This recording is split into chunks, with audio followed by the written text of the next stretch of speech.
Hello and welcome everyone to episode 11 of the Living Tantra podcast.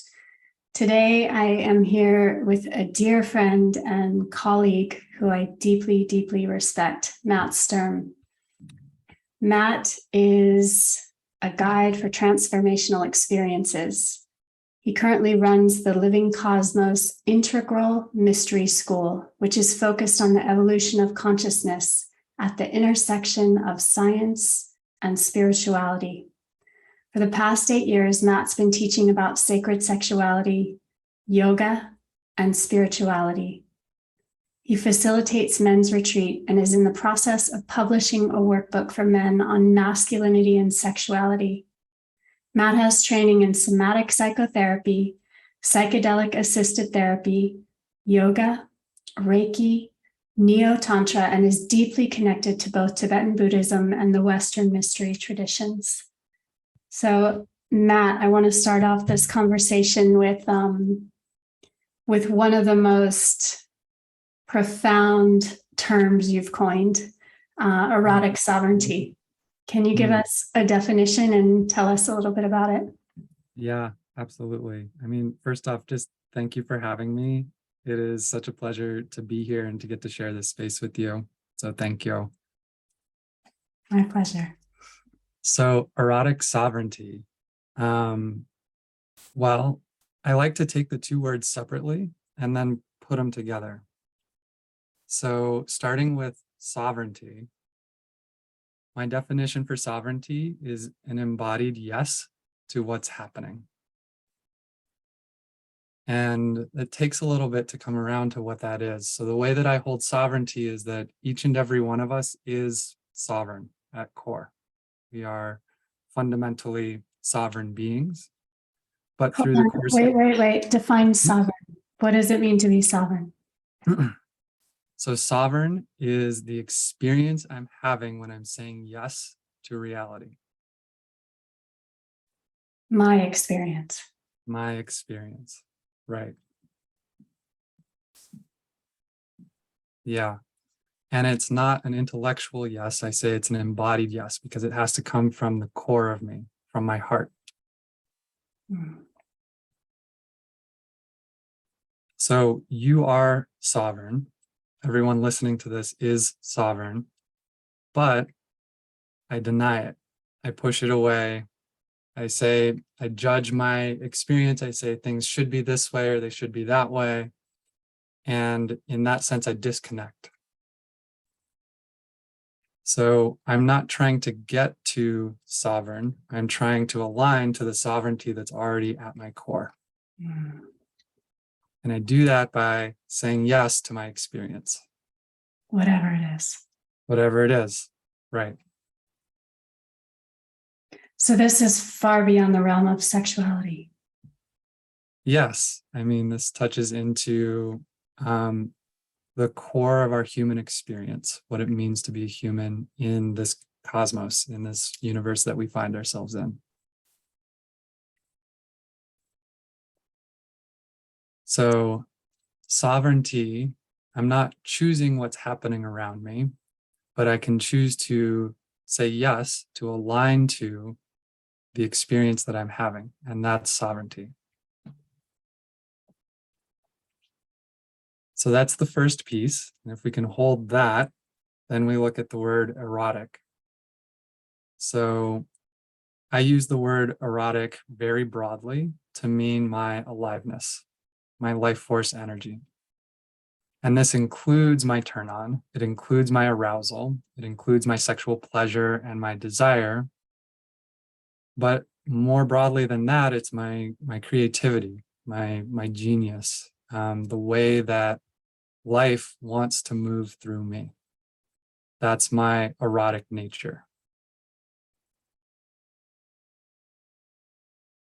So each one of us is erotic. We feel sexual energy, we feel pleasure, we feel desire, we feel pain, we feel heartbreak, all of these aspects of our aliveness. Erotic sovereignty, when we put them together, is choosing to say yes to the aliveness that is moving and expressing through me and as me. Even if it's painful in a moment, even if it's blissful. Yes. Yeah. Painful, blissful, disgusting, delicious, even if I don't like it, even if I'm judging that this should or should not be happening, I can still align to reality, my reality, and my experience of it as an alive being. So erotic sovereignty is essentially the innate muscle of Tantra. Yes, absolutely. And it's translated into English terms for our culture now today. Yes, beautiful. Right. And so, particular to our turn on, my arousal, we have a pattern in our culture of externalizing our turn on, of giving our power away. So the examples are, this type of person turns me on, or this type of sexual situation turns me on. In both of those examples, the turn on is outside of me. I'm saying someone or something is responsible for me feeling my erotic energy. The sovereignty piece brings it back home. It changes the locus of control from outside of me back to inside of me. I turn myself on in this situation. I turn myself on together with this person. And then when I say yes to that experience that I'm having, I'm complete, I'm whole. I'm not waiting for life or dependent on life to bring my eros to me. Mm.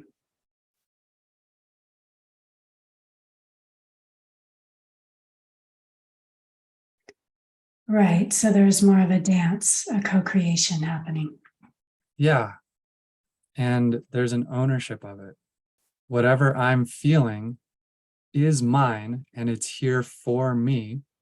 And you may be the trigger, you may be the instigator of what's causing that in my system, but my eros is for me.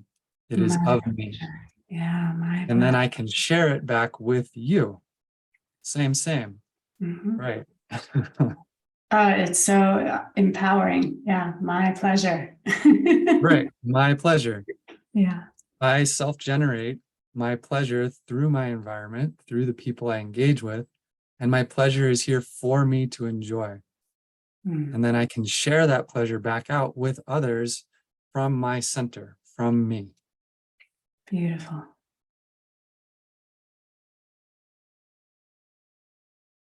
So this is the concept of erotic sovereignty. And so inherent in, well, let's speak another phrase that you've coined, the dynamo of desire. Oh, Okay, it's really great. exciting because this is sort of bringing it to the next level. It's acknowledging polarities and the dance of polarities in our co-created arousal. Or I guess the innate ingredients essential first is our erotic sovereignty. Right. Once I get my erotic sovereignty, once I feel that, experience that, then the next step is how I share that and dance with other. And it could be another human that I'm in an erotic dance with sexually. It could be I'm out on a hike and I'm in an erotic dance with nature. It could be this conversation that we're having right now has an erotic quality to it. So again, I use a very broad definition. So how do we share? Once I find my erotic essence and I say yes to it and own it, I'm in my sovereignty, then how do I share that with someone else? So a lot of the tantric teachings, particularly sexual tantra or neo-tantra, talk about polarity. And polarity is the idea that if two beings hold opposite poles, opposite ends, they create attraction. So just like a positive and a negative on a ends of a magnet will attract, two humans can wear two different roles. and one is positively charged and the other is negatively charged, and they create attraction. So the idea is that we hold different polarity, and it creates this energy between us that we get to dance with. So that's the beginning teaching, is understanding polarity. Polarity has some parts of it that are a little bit reductionist.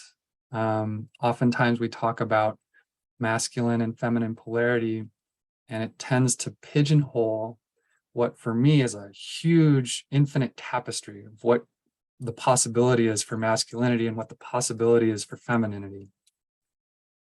The other issue with polarity today is that we're now recognizing a plurality of genders and sexual expressions, and it's not necessary to pin them down into this and that, a binary. There are so many different ways that humans can enjoy each other's company and presence. And the polarity language from a decade ago is starting to miss our current experience today. So it's important for me just to understand that polarity is a tool. It's a heuristic. It's a thing that we can use to bring us into that dance. And it's the dance that matters, not the name of the roles that we're holding.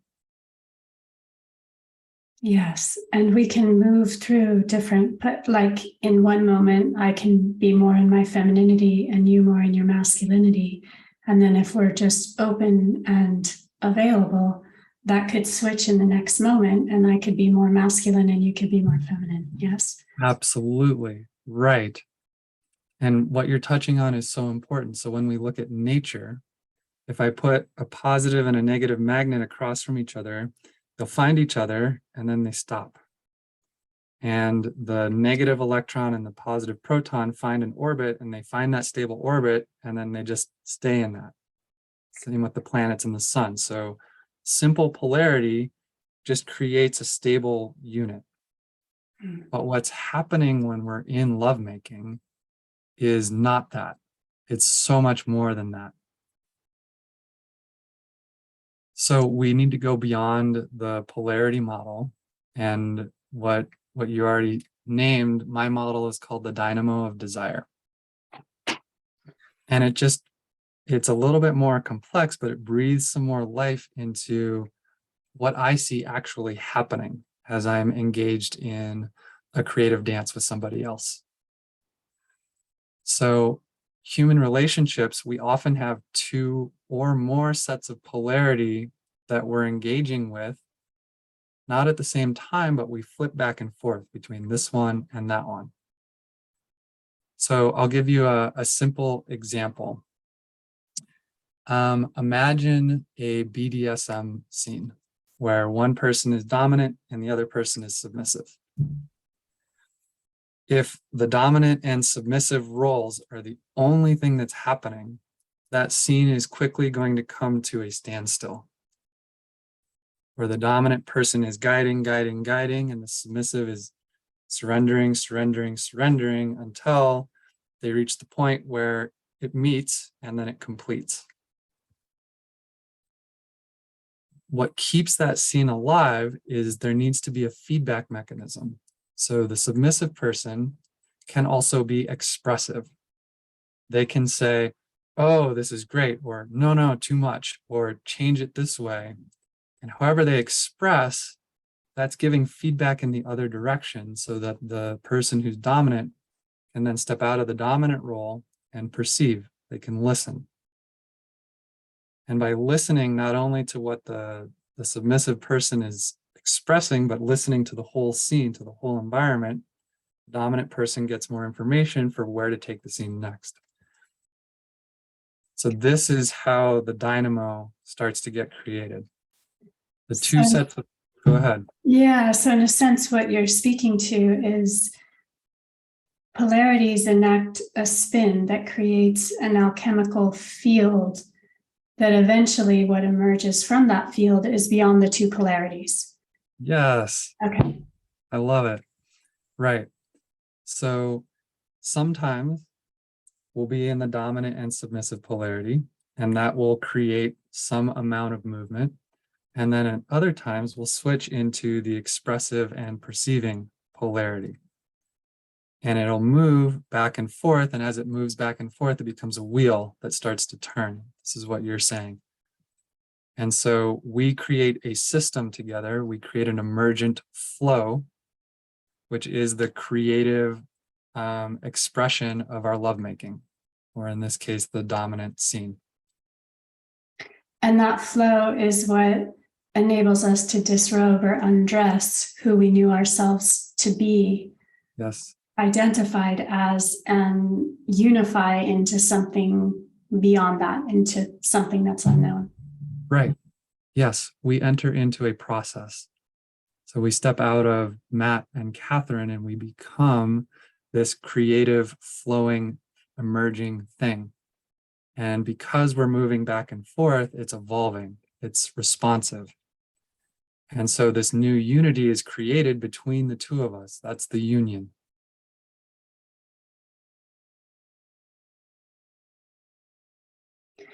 So union is not something that is fixed. No. We touch these points of union, and then we come back out into individuation, and then again back into union. So yeah, can you speak to that cycle, through the lens of this dynamo of desire as well? Right. So what's required by both of us is to be in our sovereignty and feeling our eros. I'm a yes to this experience that's happening. I'm signed up for it and I agree to it. And I'm owning my part in it. From my center, I'm then engaging with you through these sets of polarities. And as we engage, something bigger, something transpersonal gets created, which is the lovemaking or the dance or whatever it is itself. It creates its own organism, if you will. But each of us is required to not lose ourselves completely into it. If I lose myself completely into it, then I'm no longer holding a pole. And it's the interactions of the poles that make the dynamo spin. So I have to stay me and you have to stay you. And together we engage to create something bigger than each of us. Yeah. I want to back up just a second here, because you're touching something so essential that I've encountered in my own personal experience and with so many students and clients too. And that is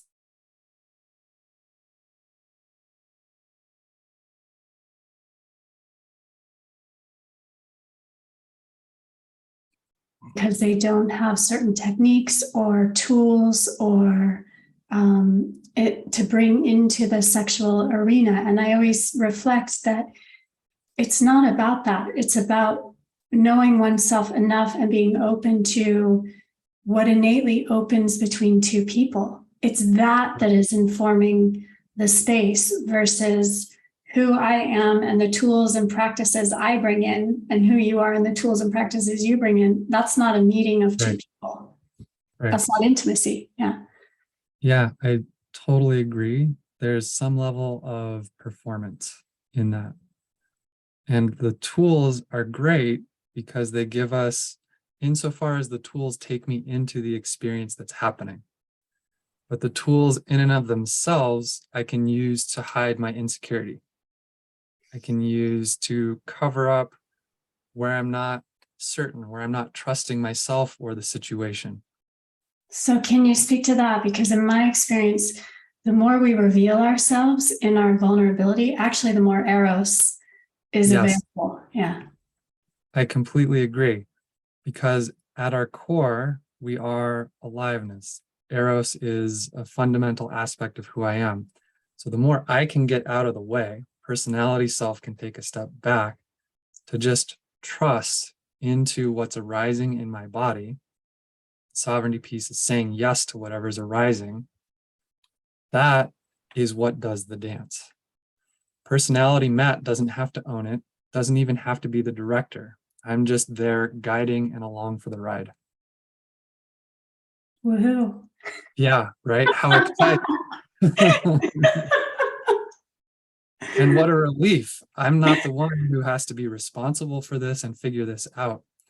I just harness myself to the innate wisdom and creativity of life that wants to move through me. Okay, this is where it gets juicy. I want you to speak to that a little bit more from a man's perspective in heterosexual relating. Sure. A woman, it's innate for us to surrender. But as a man, if Matt's not driving and you're simultaneously surrendered to your eros, yeah. Tell us Right. about it. Yeah. Mm-hmm.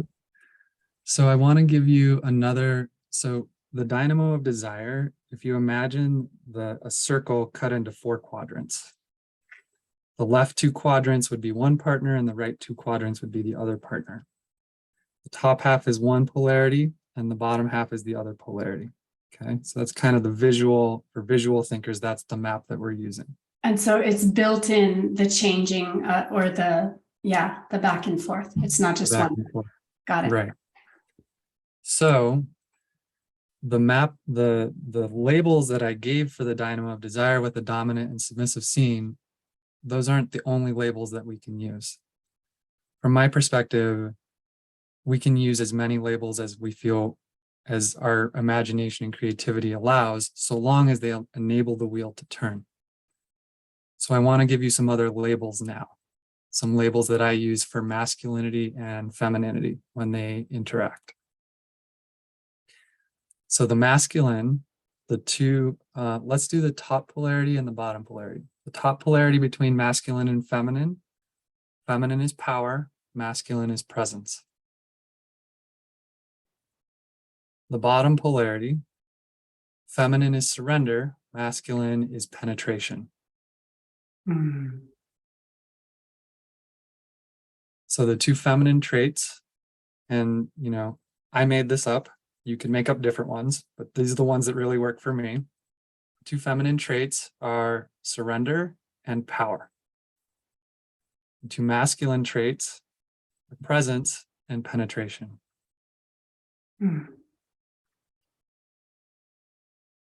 So to your question of what is it like to be a man, harnessing myself to the flow of erotic energy, there's 2 aspects to it in this dynamo. One is I'm penetrating.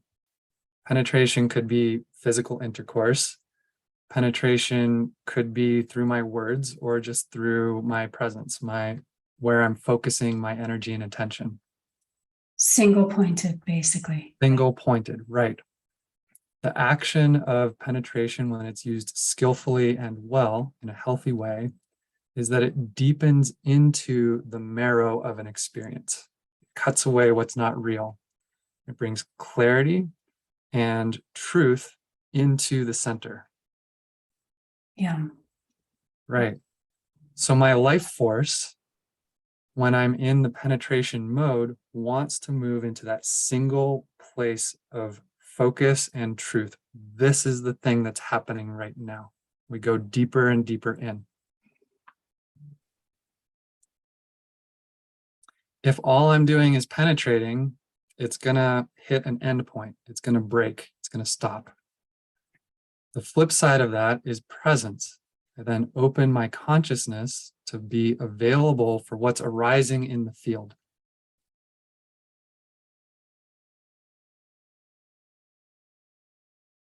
To put it in another way, I feel what's happening.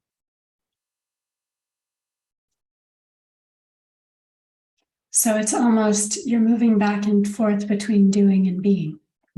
Yes, there's a masculine a receptive aspect and a receptive aspect for the masculine.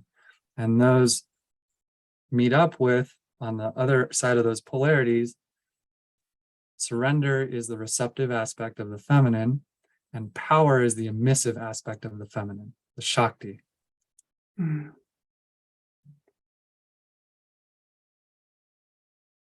Yes. Okay. So each partner is in a give and a take. We're more active and then we're more receptive. And that inhale and exhale is how the organism of the lovemaking session itself breathes. It's how it moves and evolves and grows.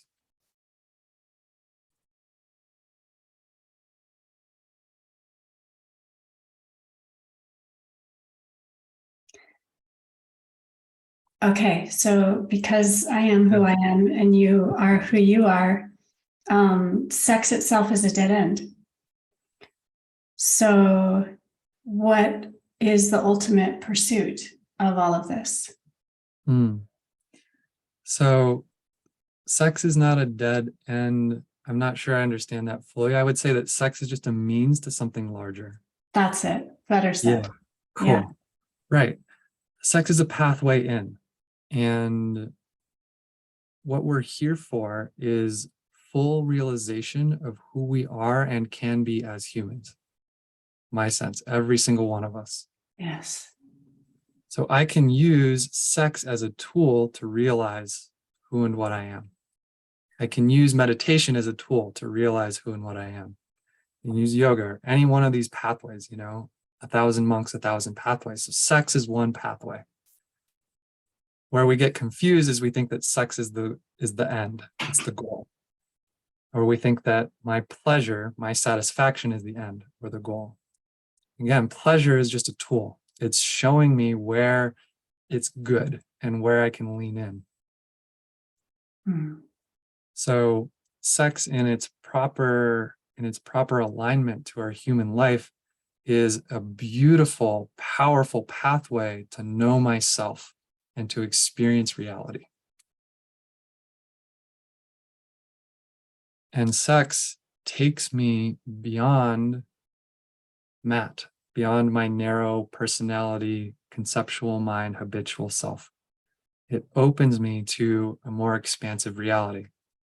It does this together with another person, but also because of the energy that I'm moving, the Kundalini or the pleasure that's flowing, it opens my consciousness to experience more, to subtle energetic states, to causal states. Can even open me to the great orgasm of all existence, can take me all the way. And it's the experience that matters through the gateway of sex, not the sex itself. And what we do with the experience too, right? Because we can use the experience to just completely check out, or we can use the experience to come deeper in. Yes. I love that. Thank you. So this is why we start with sovereignty. The very first word, sovereignty. I am me saying yes to my experience. At some point, the me gets larger and larger and larger. It transcends and includes every smaller aspect of me that has come before. That's the down and in pathway.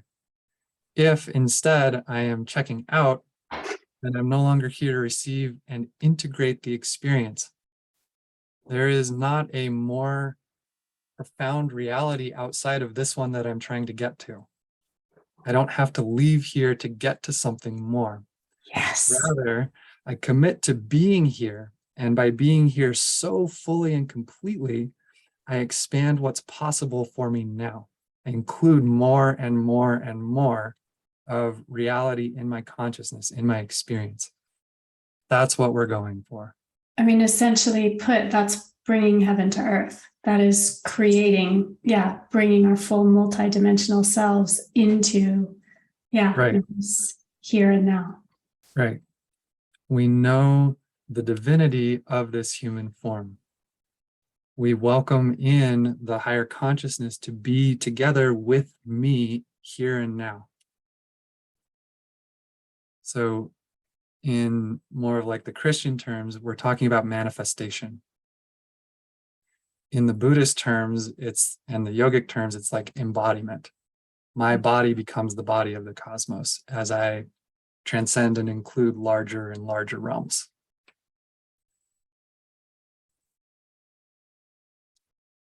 Yeah.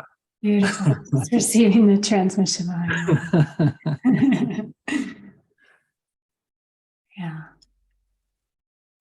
So in this sense, our sexuality is a gateway into realization.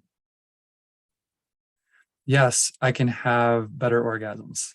Yes, I can feel more pleasure, or I can be more expressed or empowered in lovemaking. And yes, I can connect more intimately and deeply with my partner. It's actually intimacy that's the key. The intimacy with my partner is just a doorway that brings me into intimacy with all of life. And I can only be intimate with my partner to the extent that I'm connected to myself. That's the erotic sovereignty.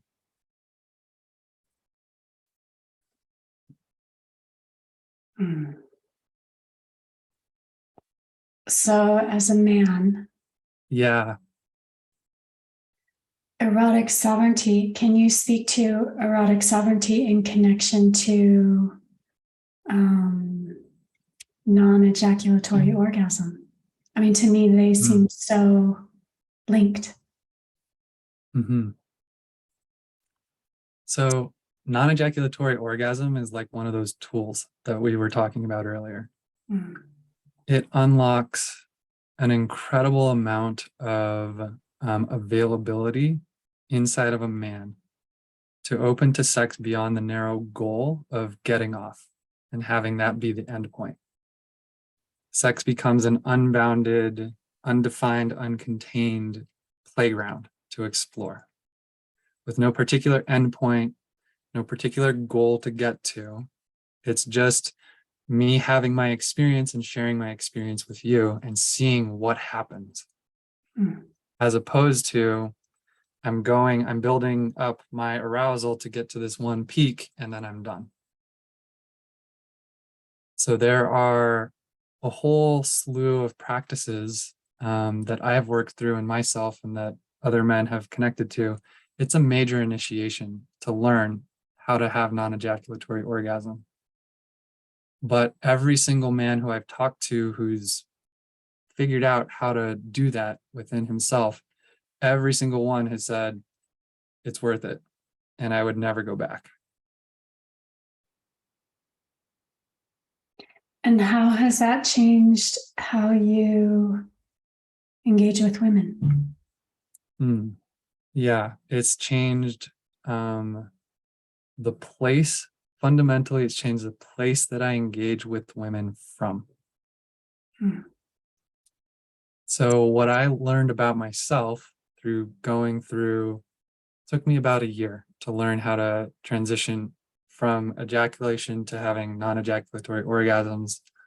And when I'm in non-ejaculatory orgasm, I can just have orgasm and orgasm and orgasm. And in that sense, I'm free, I'm liberated.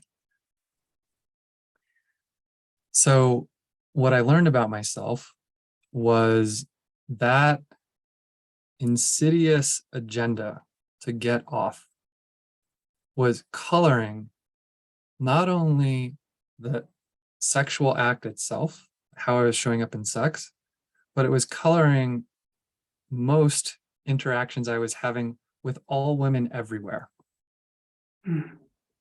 Like wanting to be in a good place with my partner so that we could have sex later so that I could get off, or going to a party so that I could meet women so that I could maybe pick one of them up so that I could get off.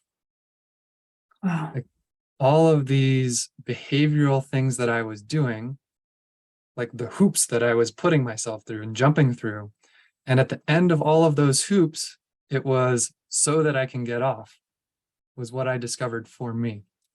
And when the so that I could get off was no longer part of my equation, I was like, oh, I can enjoy myself having sex in a completely different way.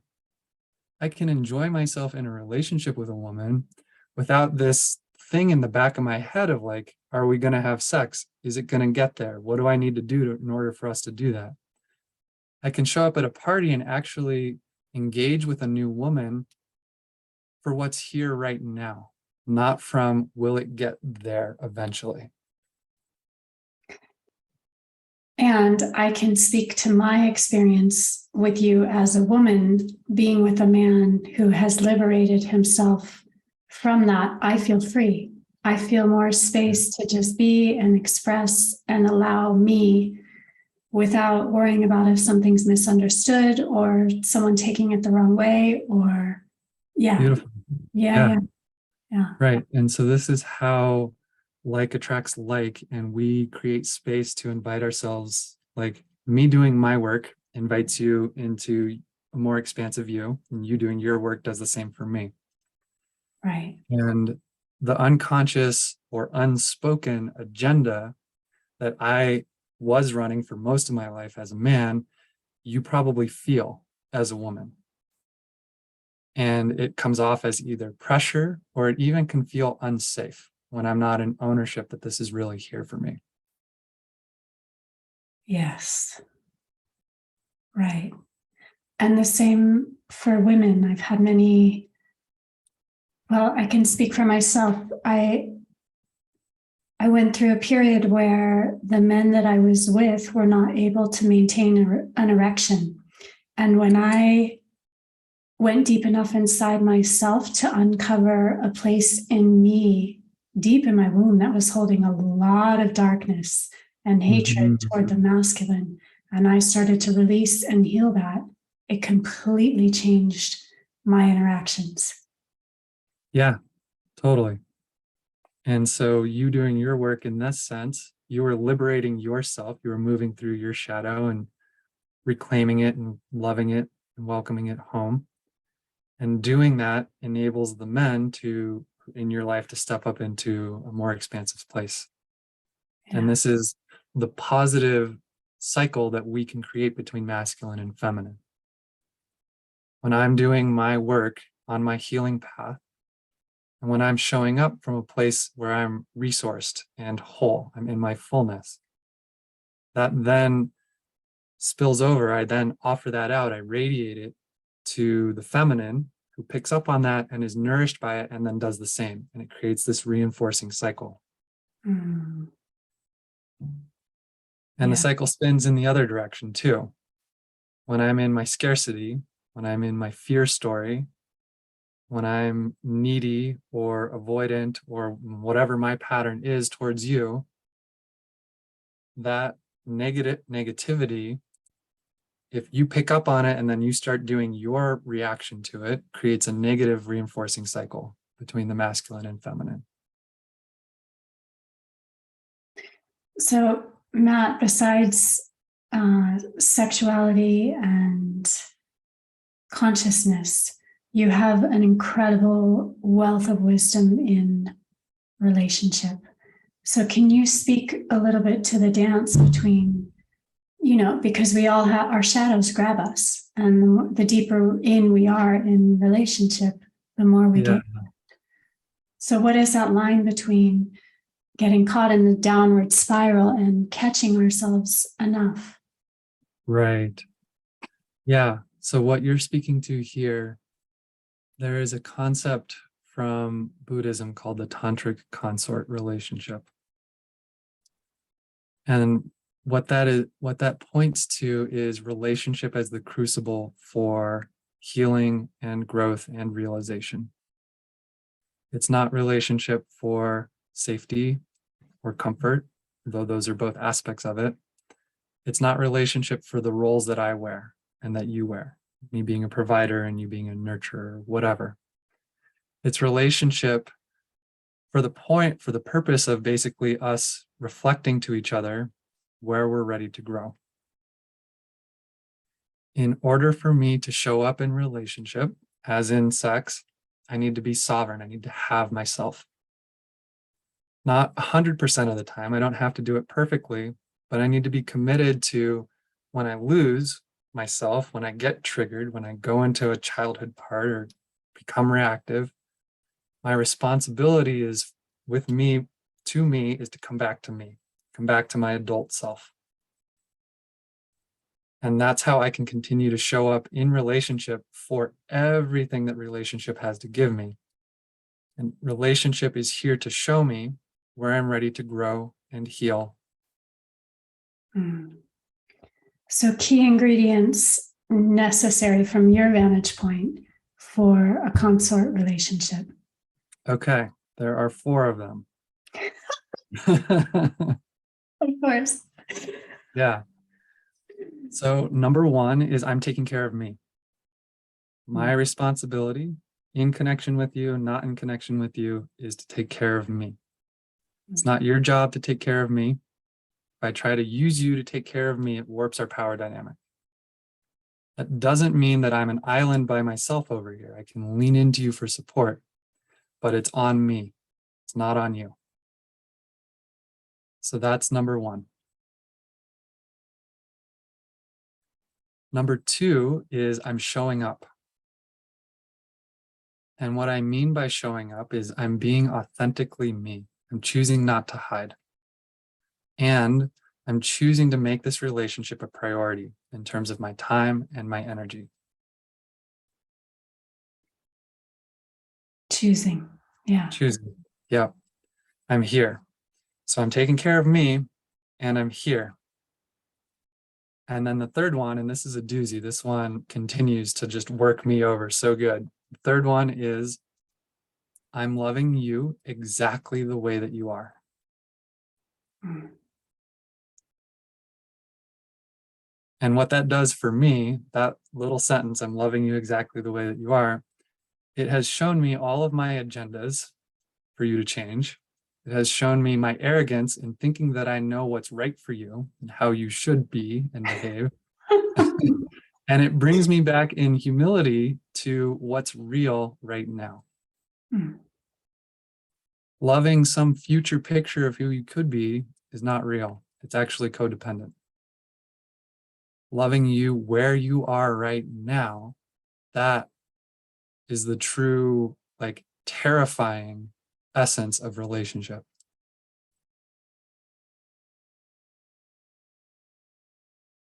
And being loved right where we are right now.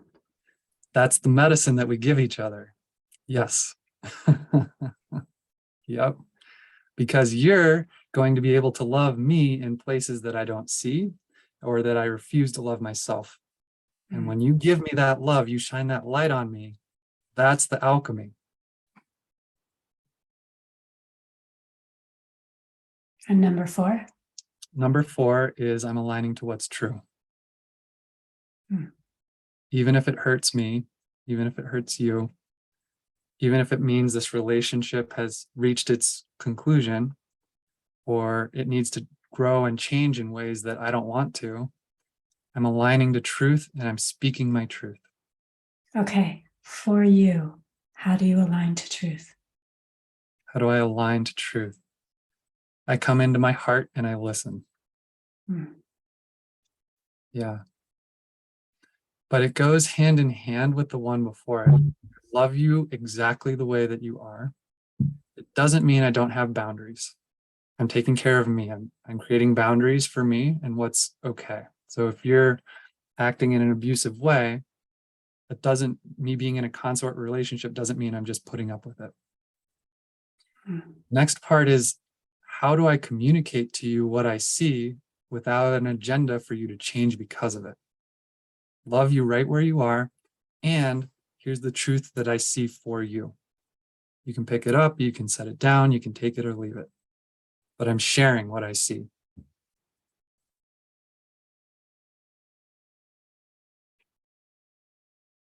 And that's like a total Jedi move. It's so like, sure, just do these 4 steps, no problem.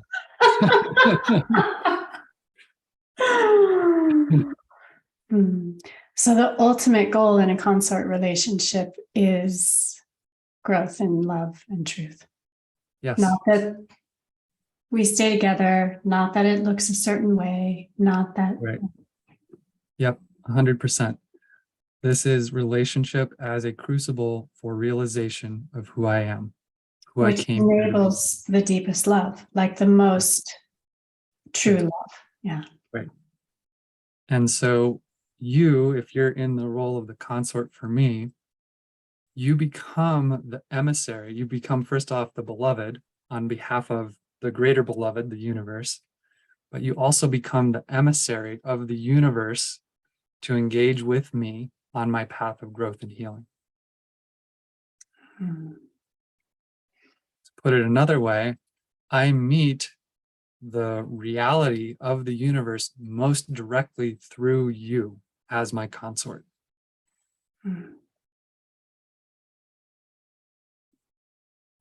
Which requires profound humility on both parts. Humility, trust, Right. surrender. Yeah. And it's through that we learn the experience of love beyond anything I could imagine.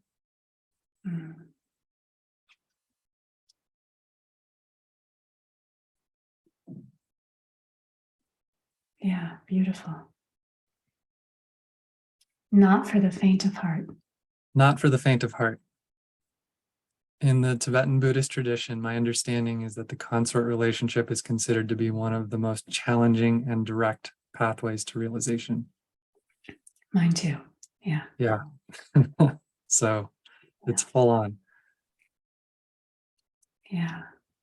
Amazing, Matt. You are such a wealth of clarity, grounded conceptual information, and embodied transmission. In a moment, I want you to speak a little bit about how people can get more of you.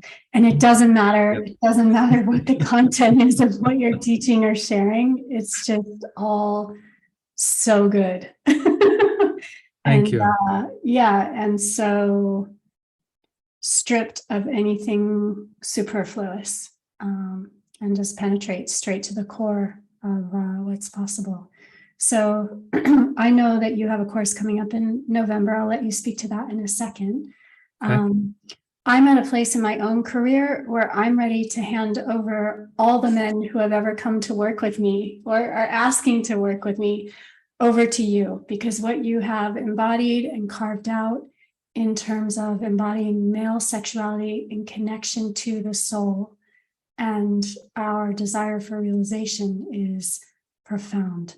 Can you speak a little bit about the book that is in process? Yeah, totally. Yeah. I mean, the first thing that I want to say about the book is Catherine and I came to visit you in Spain in January. And I think it was my first night there. I woke up in the middle of the night and got the download for this book. So I don't think it would be here in this form, in this way, without your presence. So I have a draft manuscript. I wrote a book. It's called I Am Soulfully Sexual. And it's a workbook for men on the topics of sexuality and masculinity. Right now, it's in the process of being edited, and on some unknown timeline, it will eventually get published. And probably also on some unknown timeline, this workbook, the process of going through this workbook will turn into like a program, 6 months, 9 months, a year, something that men go through with me. But that's not here quite yet. So people can, do you have a newsletter on your website people can subscribe to so that they can stay abreast? Yeah. So my website is livingcosmos.com, and it's cosmos with a K. And you're welcome. Everybody's welcome and encouraged to get in touch with me through there. Great. All of the concepts. Yeah, go ahead. Yeah. All of the concepts that we talked through today, erotic sovereignty, the dynamo of desire, and this piece around the consort relationship, each one of those is a chapter in this book. So stay tuned. It'll come out when it's ready to birth itself into the world, basically. And I've read it. It is profound. I've had deeper access to my own masculinity in reading this. And as a woman, felt so deeply seen simultaneously. Yeah. It's a read for everyone, men and women. Thank you. What I think is happening is over the past decade, 5 years, 3 years, year, the feminine has really been stepping up into her voice, into her empowerment at a collective level. And when the feminine rises, because she's one side of the coin, the masculine will eventually rise too. We're just a little bit behind. And what I see this book is aligning to a larger trend of men stepping into their empowerment, the next level of what it means to be a man. Yes. Yes, yes, yes. Yeah. Okay, so what is happening now if people need you now? Oh, okay, yeah. So if you're excited to work with me, if you feel a connection, at the beginning of November, I have a 6-week online immersion, and the course is called Subtle-Energy Bootcamp. So if, as I was talking about Eros and erotic energy, if that was connecting some dots for you and sparking some interest, this is a place to really go deep, to have a strong container held with a community of people who are doing the same thing over 6 weeks to like get into your aliveness. What that looks like is we will be doing Reiki I and Reiki II initiation. So you'll be Reiki certified at the end of this. In addition, we'll be focusing on practices to awaken and start to harness our Kundalini. Kundalini energy comes from the yogic tradition. It's basically the full sexual erotic aliveness that lies dormant in our bodies most of the time. And we start to wake her up and flow with her and align to her. The third component of this course is we do a voice activation. And what that means is each person will have a song, any type of song, although I recommend choosing a sacred song that you feel connected to. Sing the song every day. And as we progress through the course and you're in your singing practice using your voice, we then learn to bring Reiki in and allow Reiki to express through the voice. We learn to charge up the Kundalini and allow Kundalini to inform the song as it comes out. So it's the life force energy expressing through the vocal cords. Wow. Yeah. Yeah. Matt, one thing that I appreciate about you is Reiki and in some ways Kundalini can be utilized simply to access the energy body. And you bring it into the core of our physical and our soulful experience as well. And I feel like this is really important. In my understanding, the energy body is what tethers the soul to our physical body. And we need all of them. Yeah. Right. Yeah.